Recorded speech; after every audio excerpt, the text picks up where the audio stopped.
Berjumpa bersama masih dengan saya Mr. Wahid Nugroho di Rumah Cerdas Bahasa Inggris.com. Belajar bahasa Inggris dan TOEFL dari nol. Marilah kita lanjutkan ke pembahasan selanjutnya, pembahasan soal nomor 11 sampai nomor 15. Dan saya harus pastikan Anda kerjakan latihannya dulu. Setelah Anda kerjakan latihannya, sekarang saatnya Anda menonton pembahasannya. Dan saya pastikan Anda sudah mengerjakan latihannya. Mari kita bahas bersama. Soal nomor 11. Blah blah blah to occur in the earth crust, push, pull, and shake waves would be generated simultaneously. Lah, di sini Anda perlu tahu, ini adalah tipe soal apa? Ini adalah tipe soal conditional sentence. Yang pertama Anda harus tahu ini adalah tipe soal conditional sentence yang mengalami proses inversion. Nah, Anda perlu tahu bahwasanya dalam satu soal bisa jadi gabungan dari beberapa teori. Maka dari itu saran saya Anda harus menguasai materi chapter 1 to 28. Jadi bab 1 dari tense sampai clause Anda harus kuasai. Jadi ketika dalam satu soal terdapat perpaduan beberapa bab, Anda sudah benar-benar menguasai. Oke, di sini adalah conditional sentence berpadu dengan inversi. Nah, di sini koma, ingat anak kalimat berada di awal kalimat. Anak kalimat berada di awal kalimat harus ada komanya. Nah, di sini would be generated ini adalah berarti conditional sentence type 2. Rumusnya bagaimana? If simple past, simple past future. Oke. If simple past future. If clause-nya berisi syarat, main clause-nya berisi akibat. Lah, Anda perlu ketahui bahwasanya di sini bla bla bla to occur sampai keras di sini adalah anak kalimat. Anak kalimat berada di awal kalimat. Harus ada komanya. Lah, push sampai simultaneously ini adalah induk kalimat. Di sini adalah would be generated. Di sini adalah simple past future, berarti tipe kedua. Lah, untuk tipe kedua, pola inversi itu dibagi menjadi dua. Yang pertama yang berupa ordinary, yang kedua berupa auxiliary. Yang berupa ordinary Anda bisa lihat di bab inversi itu di halaman 263 di nomor 5 itu rumusnya di situ adalah were subject to verb 1. Nah, di sini were subject to verb 1. Nah, di sini sudah ada to verb 1. Berarti yang dibutuhkan adalah were subject. Were subject. Yang were subject yang mana? Yang were subject di sini adalah yang A. Were a subject. Nah, ini were a break to occur. If-nya dibuang. Karena if-nya dibuang, ini polanya jadi were subject to verb 1. Oke, soal yang nomor 12. Soal nomor 12 ini soalnya apa? Anda perlu tahu ini adalah tipe soal di description of sentence.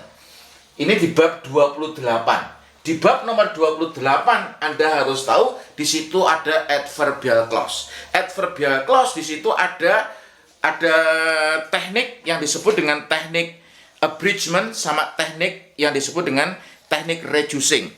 Anda bisa lihat di situ di sebentar ya sambil kita Anda bisa lihat di halaman 278. Anda bisa lihat di halaman 278. Di situ ada teknik abridgment. Yang kedua ada teknik disebut dengan reducing. Apa bedanya, Sir? Kalau abridgment yang dibuang adalah hanya subjek sama to be-nya dan kata kerjanya berubah menjadi verb ing jika aktif, verb 3 jika pasif. Kalau reducing konektornya dibuang sekalian. Lah, di sini fossil fuel like coal, oils, and gas produce carbon dioxide when. Lah, di sini harus ada when subject, verb. Ini apabila ditulis lengkap. Tapi karena di sini ada proses yang disebut dengan proses abridgment. Nah, di situ Anda bisa lihat di halaman 278 ada proses abridgment, yang dibuang adalah subject plus auxiliary-nya ya, atau to be-nya.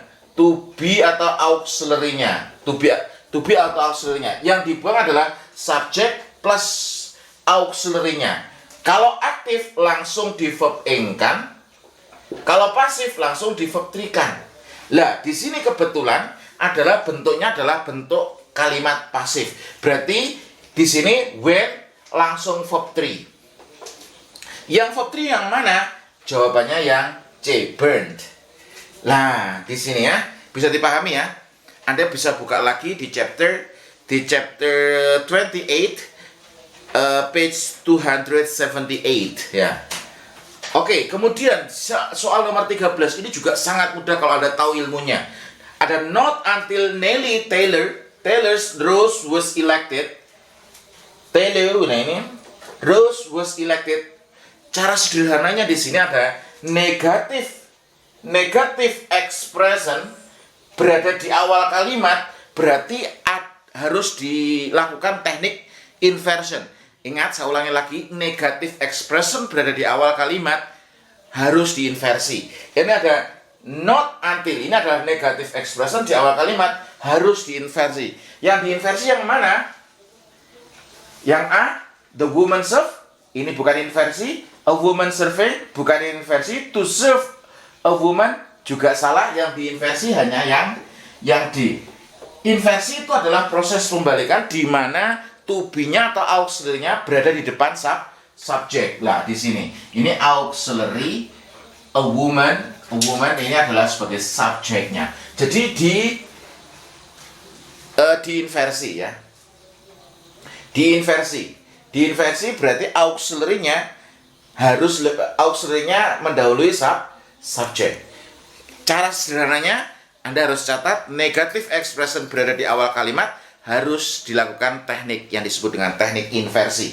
Jawabannya yang D. Soal nomor 14 ini juga sangat mudah kalau Anda tahu ilmunya. Ini babnya apa? Ini bab nomor 28 tentang adjective clause. Nah, adjective clause. The temperatures bla bla bla take place very widely for different materials. Ini babnya bab 28 adjective clause. Anda bisa buka bukunya. Ini asumsi saya kalau Anda sudah belajar di sini berarti Anda sudah menguasai. Di sini halaman 301 ya. Halaman 301 di sini adalah adjective clause sebagai object preposition. Di situ di yang B itu preposition plus which digunakan ketika objek preposition berupa benda. Dan di situ ada preposition plus which. Di sini harus ada preposition plus which. Nah, di sini yang preposition plus which yang mana, sir? Yang B. Ini sangat mudah kalau Anda tahu ilmunya. Soal yang terakhir yang nomor 15. In general, the cells of large animals and plants are only slightly larger than bla bla bla plant and animals. Lah, di sini Anda harus tahu ini babnya apa, sir? Ini babnya adalah the comparison of adjective plus inversion. Nah, ini gabungan antara the comparison of adjective digabung dengan inversion. Ini bab nomor 28 kalau inversinya. Inversi atau proses pembalikan pada comparison of adjective ya. Di situ berarti Anda harus buka ini. Oke.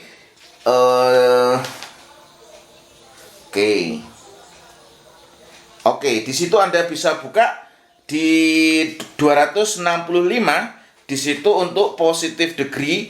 Ingat, ini larger ini harus dibalik ya, auxiliary plus subject. Jadi auxiliary plus subject. Ini karena ini kalau auxiliary-nya di depan subject, auxiliary-nya harus ditulis. Tapi kalau auxiliary-nya di belakang subject, ini auxiliary-nya tidak perlu ditulis. Contoh, saya lebih kaya daripada Rudy. Berarti saya ngomong I am richer than pakai A ya, then Rudy is.